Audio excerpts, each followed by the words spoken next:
Hello everyone and welcome back to UGC NET mentor guys. आज की इस video में हमारे साथ हैं अशकर जी और इन्होंने कॉमर्स सब्जेक्ट में अपना जेआरएफ क्वालिफाई किया है। आज की इस वीडियो में हम समझेंगे क्या इनकी स्ट्रेटेजी रही, किस तरीके से इन्होंने प्रिपरेशन करी अपनी, और आपको कहीं ना कहीं इनकी स्टोरी से एक मोटिवेशन मिलेगी और स्ट्रेटेजी समझ में आ जाएगा आप लोगों को किस तरीके से हमें प्रिपरेशन करनी चाहिए कि आपका भी जेआरएफ क्रैक हो जाए। तो अशकर जी अपने बारे में बताइए और बताइए कि क्या आपकी स्ट्रेटेजी रही है। Good evening sir. Good evening. So मेरा नाम अशकर है।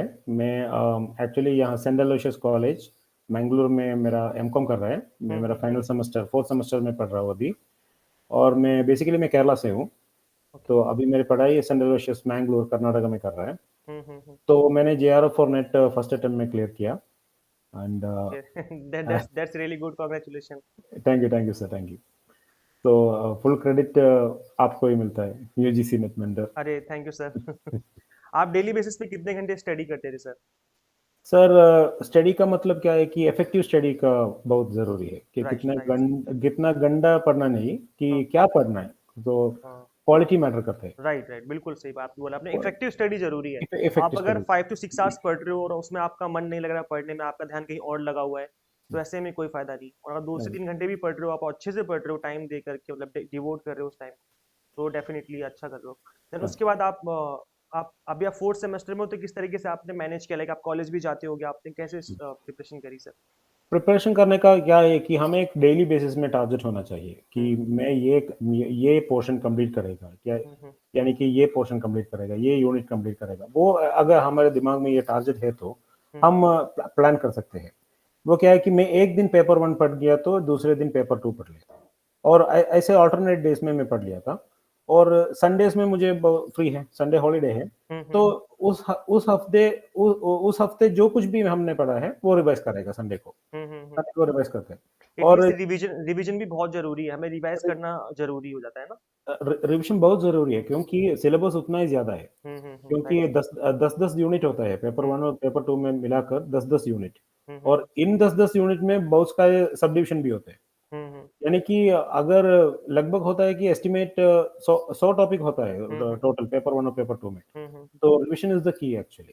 Right sir. सर ये बात बताइए, हम सभी स्टूडेंट, सभी लोगों को, मेरे साथ साथ, लाइक पेपर वन और प्लस पेपर टू, दोनों को हमें इक्वल इंपॉर्टेंस देनी चाहिए, फिर कोई स्पेसिफिक आपके पास ऐसा होता है कि हम पेपर टू को ज़्यादा इंपॉर्टेंस देंगे, पेपर को ज़्यादा इंपॉर्टेंस नहीं देंगे? क्या लगता है आपको इस बारे सर इसका मेरा जवाब यह है कि दोनों पेपर को इक्वल इम्पोर्टेंस देना चाहिए। में? मैंने सही कई सारे वीडियोस में दूसरे लेक्चर्स ने बोला कि मैं उसको डिसरिस्पेक्ट नहीं कर रहा हूँ।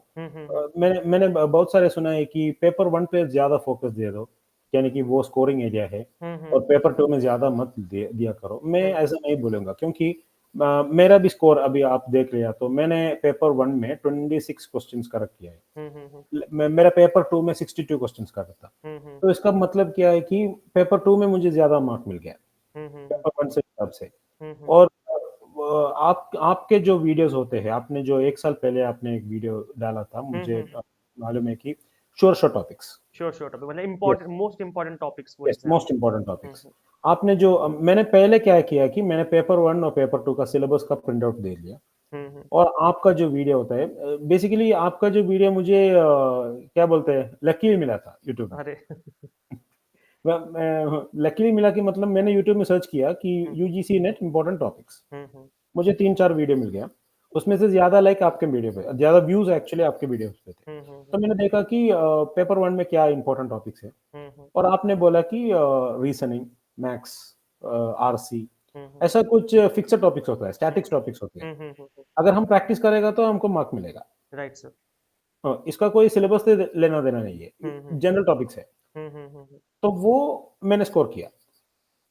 तो जी सर। हाँ, और पेपर 2 में भी श्योर टॉपिक्स आपने बोला था, वो भी वही मैंने प्रिपेयर कर दिया। Okay okay.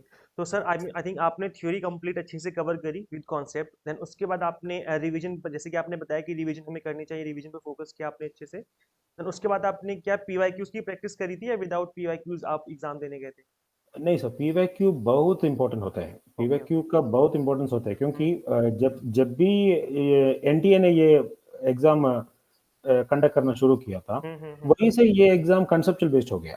हम्म हम्म हम्म यानी कि रट्टा मारना तो नहीं चलेगा। Right sir, right sir. Concept से ही चलेगा। सो हम्म। मैंने क्या किया कि मैंने सारे के सारे प्रीवियस ईयर क्वेश्चन पेपर 2018 से लेकर 2018 में मेरा हिसाब से एनटीए ने शुरू किया था ना हम्म। ये, हम्म। हम्म। हाँ या।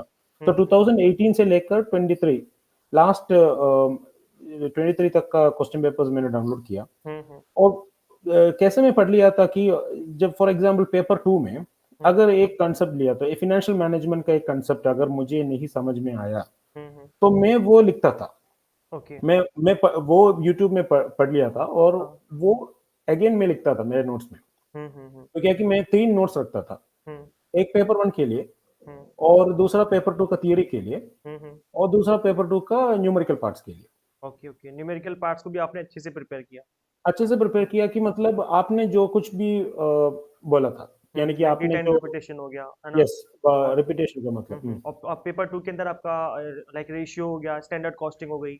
हाँ, यस, हुँ, यस। हुँ, हुँ, हुँ, रेशियो, स्टैंडर्ड कॉस्टिंग आपने जो कुछ भी बोला वो मैं प्रिपेयर कर दिया था। हुँ, हुँ, और हमारे सिलेबस में भी ये था, हमारे एमकॉम के सिलेबस में भी ये कवर किया था, तो हुँ, हुँ, हुँ, मुझे प्रॉब्लम नहीं था। मेरे फैकल्टीज में पहले भी मेरे फैकल्टी से भी पूछ लिया। हुँ, हुँ, कोई भी डाउट है तो मैं फैकल्टी से भी पूछता था हुँ, हुँ, कि अगर स्टैंडर्ड कॉस्टिंग में या क्या होता है और मार्जिनल हुँ, कॉस्टिंग होता है, हुँ, हुँ, रेशियोज, हुँ, हुँ, जो कुछ भी न्यूमेरिकल पोर्शन आपने बोला वो मैं पढ़ लिया था। हुँ, हुँ, फॉर एग्जांपल डिसोल्यूशन, पार्टनरशिप का डिसोल्यूशन हुँ, आपने हुँ, बोला। आपने एडमिशन को उतना ज़्यादा इम्पोर्टेंस नहीं दी है। राइट, आपने राइट। आपने बोला कि डिसोल्यूशन पढ़ो, हुँ, हुँ, तो मैंने पहले डिसोल्यूशन पढ़ लिया। हुँ, हुँ, तो ऐसे ही मैं नोट्स रखता था। हुँ, हुँ, और नोट्स का मतलब ये है कि मैं इंग्लिश में नोट्स नहीं लिखता था। हुँ, हुँ, मैंने पहले से ही बोला ये कांसेप्चुअल बेस्ड एग्जाम है। हुँ, हुँ, हुँ, कांसेप्ट क्लियर करना है हमें। Right sir. जब भी मुझे कांसेप्ट समझ में आया तो मैं हिंदी में लिखता था, हुँ, हुँ, क्योंकि मुझे हिंदी मालूम है, हुँ, लिखना हुँ, भी मालूम है। तो मैं हिंदी में लिखता था हुँ, और मेरा मदर टंग में, मेरा मलयालम में भी लिखता था। हुँ, हुँ, हुँ, तो ऐसा मेरा पढ़ने का स्ट्रैटेजी है। Okay, okay. ओके, तो सर आपके अकॉर्डिंग क्या हमें रेगुलर स्टडी करने की ज़रूरत है या एग्ज़ाम से 1-2 महीने पहले पढ़ेंगे तो ज़्यादा क्रैक किया जा सकता है? इसका आप एक कैसे आंसर करेंगे? 1-2 महीने का मतलब हर एक व्यक्ति का एक स्ट्रैटेजी होता है। Right sir. मेरा क्या है कि मुझे 1-2 महीने के पहले पढ़ने से कुछ नहीं होता। नहीं होगा, नहीं होगा क्योंकि क्योंकि मैं सिलेबस काफ़ी बड़ा है और पेपर 1 प्लस पेपर 2 बहुत वास्ट सिलेबस हो जाता है। तो वो क्या है कि कुछ लोग कहते हैं कि मैं 2 महीने में पढ़ लिया और हुँ, क्रैक हुँ, किया। हुँ। वो तो क्रैक किया होगा, हुँ, हुँ। लेकिन मेरा दिमाग उतना ज़्यादा नहीं है। नहीं, नहीं, बिल्कुल, बिल्कुल सही बात है सर। वैसे मैं एक चीज़ यहाँ पे ऐड कर दूँ कि जो सिलेबस है वो इतना लेंथी है कि अगर आप उसको पढ़ने बैठेंगे तो कब 5 से 6 महीने कब निकल जाएँगे पता ही नहीं चलता। नहीं, आप नहीं, हाँ, हाँ, और सच्ची में। थ्योरी पढ़ना है, रिवीजन करना है, प्रैक्टिस करनी है, ये ऐसी चीज़ें जिसको आप 5 से 6 महीने में बहुत मतलब ये टाइम भी काफ़ी कम पड़ जाता है कई बार। हुँ, तो रेगुलर स्टडी करने की ज़रूरत है। मतलब अगर सक्सेसफुल होना है और हमें आप जेआरएफ क्रैक करना है, तो वो शॉर्ट ट्रिक नहीं है, आपको मेहनत करनी पड़ेगी। मेहनत तो करनी कॉन्सेप्चुअल पड़ेगी। बेस्ड क्वेश्चन बन रहे हैं आज के टाइम पे, तो ऐसे में आप मेहनत करनी ही पड़ेगी। वही तो तो मेहनत तो करनी पड़ेगी। सर आपका जेआरएफ अभी हो गया है, तो अभी आप क्या प्लान कर रहे हो? पीएचडी करोगे या फिर असिस्टेंट प्रोफेसर के लिए ट्राई करोगे? मैं तो सच बोला तो मैंने जेआरएफ क्रैक करना भी मेरे दिमाग में भी नहीं था। ये तो लो लो ये तो क्या बोलते हैं कि लॉटरी मिल गया ना। अरे नहीं सर, आपकी मेहनत है, आपने स्टडी करी, नोट्स बनाया अच्छे से आपने, हाँ, प्रिपरेशन करी, टाइम दिया आपने, तो डेफिनेटली आपकी मेहनत है ये। और दूसरा क्या है कि सर मैंने प्रीवियस ईयर का कट ऑफ देखा था कि हम्म। कट ऑफ कितना होता है। कितना गया तो उससे मेरा एक आइडिया टारगेट आपको था आया। तो मेरा हम्म। एक टारगेट था कि मुझे ये लेना है। मुझे ये मार्क्स लेना है, मेरा एक टारगेट था कि हम्म। इतना ले लिया तो मैं क्लियर करूंगा। लेकिन राइट सर। मेरे दिमाग में सच बोले तो मुझे सिर्फ असिस्टेंट प्रोफेसरशिप का टारगेट था। हम्म। जेआरएफ तो मेरे दिमाग से भी बाहर था।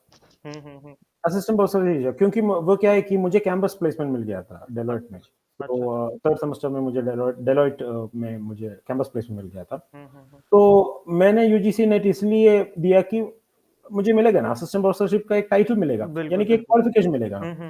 यू तो आर जेआरएफ, एलिजिबल। यस, तो जेआरएफ तो वो क्या बोलते हैं, वो सॉन्ग होता है ना कि जब भी दे तो चप्पन मार के दे। बिल्कुल सर, बिल्कुल।